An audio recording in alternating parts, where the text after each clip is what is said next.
Bill Gates est un chef de guerre. Microsoft dirige littéralement les plus puissantes armées du monde grâce à ses logiciels. Ce qui n'est pas sans poser de problème. Voyez ce bateau, il a de quoi raser une ville côtière, mais tourne sur une version préhistorique de Windows. NT, c'est lent, ça rame, l'interface est horrible et un crash est déjà arrivé au milieu d'un entraînement. 3 heures pour remettre le bateau en route. Imaginez ça en période de guerre. Alors, pourquoi l'armée paye des milliards pour maintenir Windows XP? C'est un OS fait pour bosser sur Word ou Excel, pas piloter des navires de guerre. Linux est clairement plus adapté, plus stable, plus flexible et plus sécurisé. Les responsables qui ont pris cette décision utilisaient déjà Windows dans leur bureau au quotidien. Donc ils se sont dit, ouais j'aime bien, c'est cool, en plus tout le monde sait s'en servir, go le mettre partout. Surtout, ça coûte moins cher à concevoir qu'un système d'exploitation personnalisé. C'est comme ça que plus de 100 000 navires de guerre dépendent de Windows XP. Mais ça n'explique pas pourquoi on n'a pas mis une version plus récente. Certainement pas pour le plaisir de ces fenêtres d'erreur tristement célèbres et ces redémarrages inopinés. Tout simplement parce que le temps que les plans du navire soient conçus, qu'on le construise, qu'on le mette en service, ça peut parfois prendre une dizaine d'années. L'OS qu'on y avait installé est déjà devenu obsolète, avant que le bateau touche l'eau. Dites-vous qu'en 2019, le lancement des missiles nucléaires aux États-Unis se faisait avec des disquettes, l'ancêtre des CD-ROM. Robuste, fiable, aucune raison de le changer. Bon, on s'est quand même dit que ce serait cool d'éviter que dans le futur, plus personne ne sache comment ça marche, donc on les a remplacés par des clés USB. Pire, l'ordinateur qui gère les bombardiers nucléaires et les missiles balistiques intercontinentaux date encore de la guerre froide, fait la taille d'une salle à manger et aurait à peine assez de mémoire pour stocker un PDF. En cas de défaillance, les composants doivent être réparés à la main, au microscope. Par contre, puisqu'il a été conçu avant qu'Internet n'existe, aucun risque d'attaque de ce côté. Impossible de le connecter à quoi que ce soit. Plutôt rassurant que les codes nucléaires ne se baladent pas dans le cloud, non? Alors, tant que ça fonctionne, on change rien. Dans le cas d'un vieux Windows, les avantages sont les mêmes. Le grand public a eu le temps de bien le malmener, donc on connaît la plupart des bugs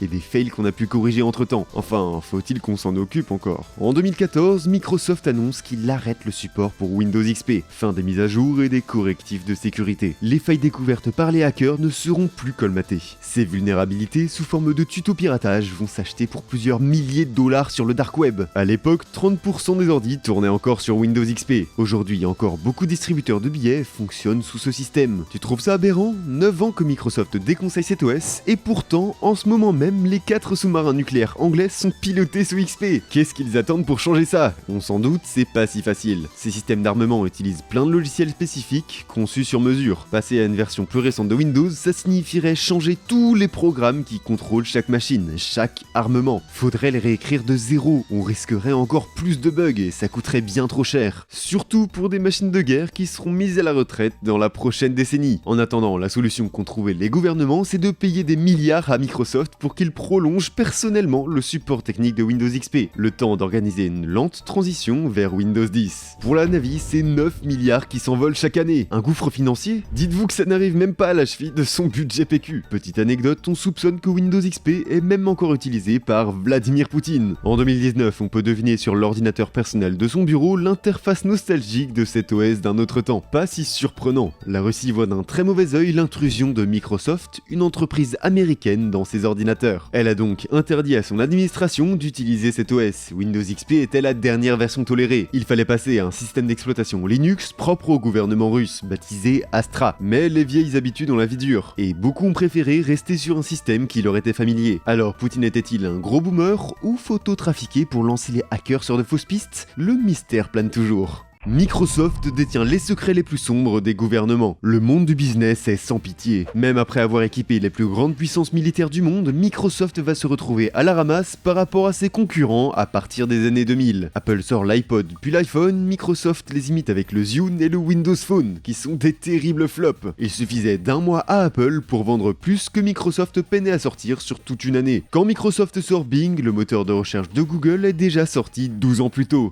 et a largement dominé le marché. C'est la fin de l'âge d'or de Microsoft. Alors, quand une nouvelle tendance arrive, le cloud computing, Microsoft va élaborer une stratégie pour éviter un nouveau flop qui lui serait fatal. Le cloud computing, c'est quand on loue des serveurs à distance via Internet pour stocker, gérer et traiter des données. Et à l'époque, le leader du domaine, c'est Amazon avec son service AWS. Sauf que Microsoft a un atout qu'Amazon n'a pas. Des millions d'entreprises qui leur font confiance grâce à la suite Office. Microsoft va avoir une idée de génie. Puisque la marque vend déjà ses licences à des milliers d'entreprises, ils vont y ajouter un petit cadeau, un essai gratuit de leur nouveau service, Azure. Du coup, quand les entreprises vont vouloir passer au cloud, elles vont se dire « Bah, go choisir Microsoft, on a déjà des crédits chez eux, ça régale !» En quelques années, il devient un concurrent sérieux d'Amazon dans le domaine. La concurrence commerciale va s'intensifier, l'armée américaine met alors sur la table un contrat cloud à plusieurs milliards de dollars. Une guerre sans merci commence pour qui décrochera le jackpot. Le contrat sera baptisé Projet Jedi. Il s'agit pour les USA de centraliser leurs 5000 serveurs avec un outil fiable. À l'époque, Amazon venait tout juste de signer un autre contrat de service cloud avec la communauté des renseignements des États-Unis. Tout le monde donnait donc Amazon gagnant, sauf Trump, président à l'époque. Il déteste Jeff Bezos. Pas à cause d'Amazon, mais d'une autre entreprise dirigée par le milliardaire, le Washington Post, dont il n'en peut plus d'entendre les critiques. Every hour we're getting calls from reporters on the Washington Post asking ridiculous questions, and I will tell you, this is owned as a toy by Jeff Bezos. Il aurait directement appelé le secrétaire de la défense pour lui ordonner de les baiser.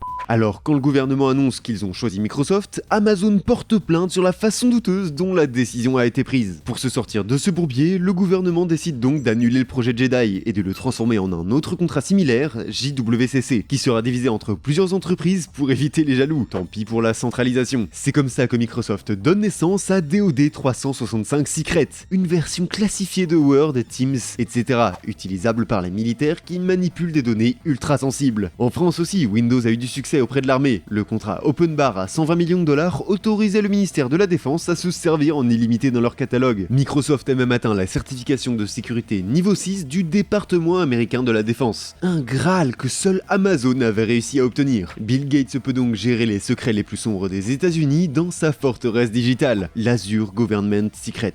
Microsoft veut créer le soldat du futur. L'armée américaine a toujours eu un rêve, créer un super soldat. Loin des muscles de Captain America, l'objectif, donner à leur vision des super pouvoirs. Le projet naît dans les années 80, avec un casque de réalité augmentée, Soldier's Computer, équipé de la même technologie d'écran que le Virtual Boy, de vision thermique et de vue dans les coins. Pratique pour viser des ennemis en restant à couvert. Gros problème, les militaires détestent. Ça tombe, ça fait que de cracher, et surtout, c'est lourd. 18 kilos d'équipement à tenir. Les chercheurs ne laissent pas tomber l'affaire, et sortent une évolution en 94, le Land Warrior. Ils veulent les composants les plus récents du marché, pas du tout optimisés ni robustes. Encore une technologie qui répugne les soldats. Ultra sensible aux interférences électromagnétiques, et surtout, c'est impossible à utiliser sous la pluie. Sinon... Celui qui est derrière tout ça, c'est lui, William Owens, amiral de la Navy, mais aussi vice-président de la SAIC, une entreprise mélangeant défense et technologie. Depuis les années 90, il est convaincu que la réalité augmentée peut venir en aide aux soldats. Cette conviction vient de sa vision du futur de la guerre, centrée sur l'observation en temps réel du champ de bataille. En 2005, 20 ans après le début du projet, 229 soldats de l'infanterie combattent pour la première fois avec le Land Warrior. Principalement utilisé pour marquer les zones de sécurité sur le terrain, l'équipement imposant a été remplacé en 2010 par le Net Warrior, un simple téléphone Android.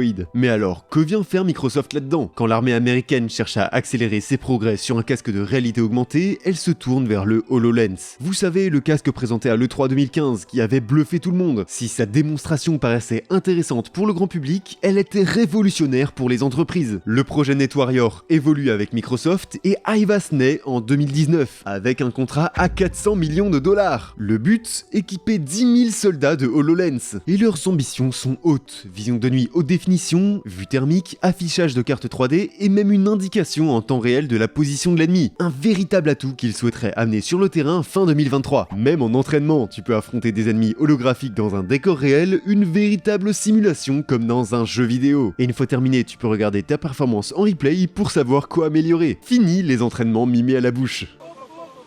L'US Army veut 120 000 exemplaires du dispositif et prolonge le contrat sur 10 ans pour un montant estimé à 22 milliards de dollars. Mais tout ne se passe pas comme prévu. Pendant que Microsoft annonce que tout avance bien, la réalité n'est pas la même. Les modèles arrivent en retard et le peu d'exemplaires plantes est inutilisable sous la pluie, donne mal à la tête et ne répond même pas aux fonctions attendues, comme la vision nocturne ou thermique. Les soldats ne sont toujours pas convaincus, c'est toujours lourd et ça empiète sur leur mobilité. Pire, les dispositifs émettent une lumière, les transformant en cibles vivantes. visible à des centaines de mètres. Comme dit un testeur, cet appareil nous aurait fait tuer. En 2022, la presse s'emballe. Parmi les 6 tests que l'armée avait préparés, le casque en échoue 4. C'est le pire flop de Microsoft. Ou pas, car les États-Unis y croient toujours et ont passé un contrat début 2023 pour une nouvelle version LiveAS 1.2. Meilleure autonomie, réduction de la fatigue oculaire et du matériel plus léger. 1,29 kg contre 1,54 auparavant, avec un poids mieux réparti. L'avantage de Microsoft par rapport aux concurrents, c'est leur expérience avec le jeu vidéo. Tout le monde adore la manette de la Xbox. Quand toi tu tuais des zombies sur Call of, des militaires utilisaient la même manette pour contrôler des drones de guerre, des périscopes de sous-marins ou des tirs de laser. Pas sûr que les cheat codes fonctionnent par contre. Il y a même un programmeur qui a trouvé un usage militaire à la Kinect. Tous les médias en ont parlé. Les capteurs infrarouges qui surveillent la frontière de la Corée du Nord ont été remplacés par des Kinect. Apparemment, le dispositif saurait différencier un humain d'un animal, mais on n'en sait pas plus sur son fonctionnement, le secret est bien gardé. Face à ces machines à tuer, et surtout depuis que l'armée commence à s'intéresser